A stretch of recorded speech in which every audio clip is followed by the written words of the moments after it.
నేను ఎప్పుడు అధికారం నేను చూడలేదు, ఎమ్మెల్యేగా అడుగు పెట్టాల, అధికారం ఎప్పుడు చూడలే. ప్రజలతో పోరాటం చేసుకుంటూ వెళ్ళిపోయాను తప్ప ఎక్కడ కూడా అధికారం ఎలా ఉంటుంది, దాని తాలూ కష్ట నష్టాలు ఏంటి, దాని లోతుపాతు ఏంటి మనకి ఎప్పుడు తెలియదు. అసలు నాకు బాధ్యత తీసుకోగానే చాలా కీలకమైన శాఖలు మనం తీసుకున్నాం. సివిల్ సప్లైస్, అలాగే సినిమాటోగ్రఫీ, టూరిజం, దాంతోపాటు పర్యావరణం, అటవీ శాఖ,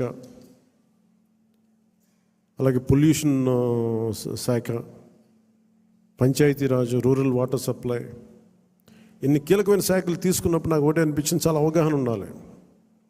ప్రత్యేకించి శాఖలు కూడా నేను అందరూ అనుకోవచ్చు ఎందుకు పెట్టుకున్నాను నేను ఈ శాఖలన్నీ అంటే, ఇది నా మీద చాలా బాధ్యత ఉంది. పదే పదే మాట్లాడాను నేను. కొంత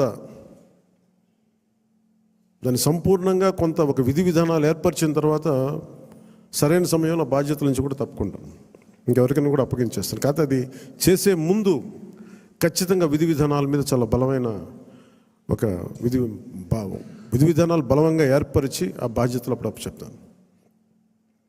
అలాగే మనందరి మీద కూడా 5 సంవత్సరాల కాలం గిరుని తిరిగిపోతుంది, ఎక్కువ సమయం పట్టదు. అలాగే మన ఎమ్మెల్యేలందరికీ కూడా, పోటీ చేయని చోట్ల కూడా మన నాయకులందరికీ కూడా ఇది భవిష్యత్తు ఉన్న పార్టీ. అది మరి ఎంత బలంగా మనం చేయకపోతే దేశం మొత్తం మన వైపు చూసేలా చేసింది.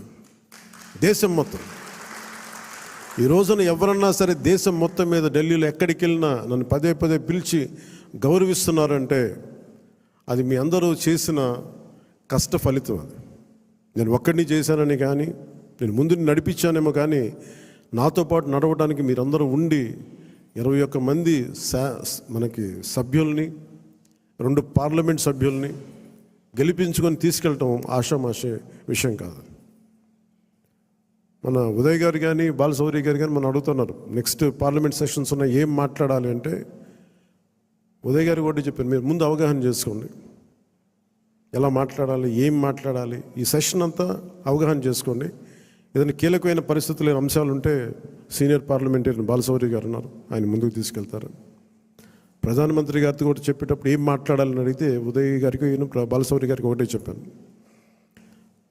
140 కోట్ల మంది బరువు మోసే ప్రధానమంత్రి గారికి మనం సహాయపడాలి కానీ ఆయనకి బరువు పెంచకూడదు. ఇది ఒక్కటే చెప్పండి, నా మాటకి చెప్పండి ఆయనకి. మేము మీకు బరువు తగ్గించే వాళ్ళమే కానీ బరువు పెంచే వాళ్ళం కాదు.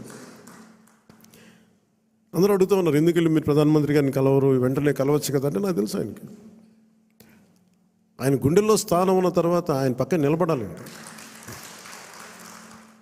అది అవసరమైన మేరకు సరైన పరిస్థితులు వచ్చినప్పుడు ముందుకు తీసుకెళ్తాం, కలుస్తాం.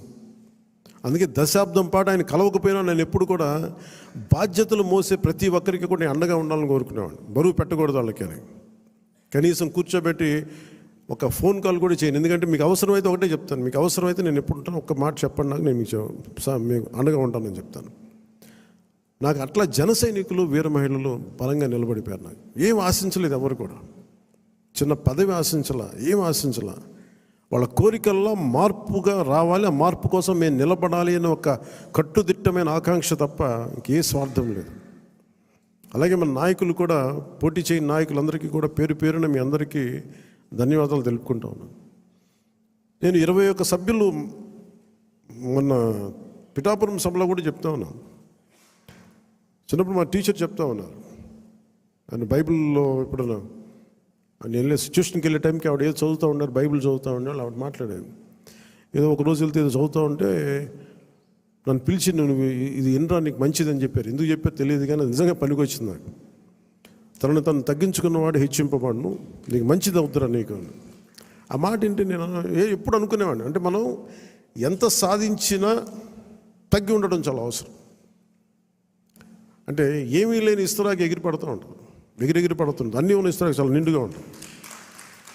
అలాగే ఎన్ని స్థానాలు అనే కంటే కూడా ఎంత బలంగా చేసామనే దాని మీద అందరూ అన్నారు. ఆ రోజున తాడేపల్లిగూడెం సభ మన బొలిశెట్టి గారు రోజు ఉన్నప్పుడు అందరూ కూడా తాడేపల్లిగూడెం సభ చేద్దాం, మనం 24 స్థానాలకి పోటీ చేస్తామని చెప్పిన తర్వాత మొట్టమొదటి సభ కూటమికి ఎప్పుడు వచ్చే ఉధృతి లేదు. ఆ రోజున అందరూ చెప్తాను, నాకేం తేడా కనిపించలేదు కానీ బట్ అందరికీ ఒకటే అనిపించింది.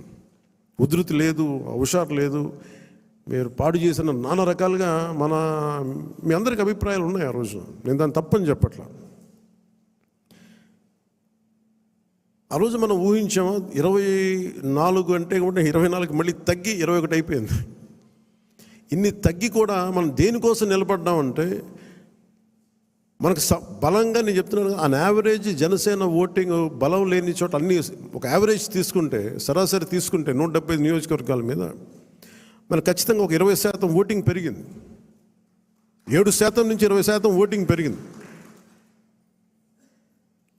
కానీ మనం తక్కువ చేయటం వల్ల మనం పదే మన అందరికీ మనం ఎందుకు తక్కువ చేసి ఎందుకు కూటమి రావాలని పదే చెప్పడం వల్ల మీరు సభాపతి కూడా చెప్తా ఉన్నారు, మీరు చూశారు, అయ్యనపాత్రుడు గారు చెప్తా ఉంటే, ఎన్టీ రామారావు గారు పార్టీ పెట్టినప్పుడు ఇంత మెజారిటీలు రాలేదు, అప్పుడు కూడా మాకు 3,000 4,000 వచ్చినాయి. కానీ ఈ రోజున చూస్తే ఒక్కొక్కరికి 30,000 40 70 90 అసలు ఊహించని మెజారిటీ. ఒక ఎంపీకి వస్తే ఇలాంటి మెజారిటీస్.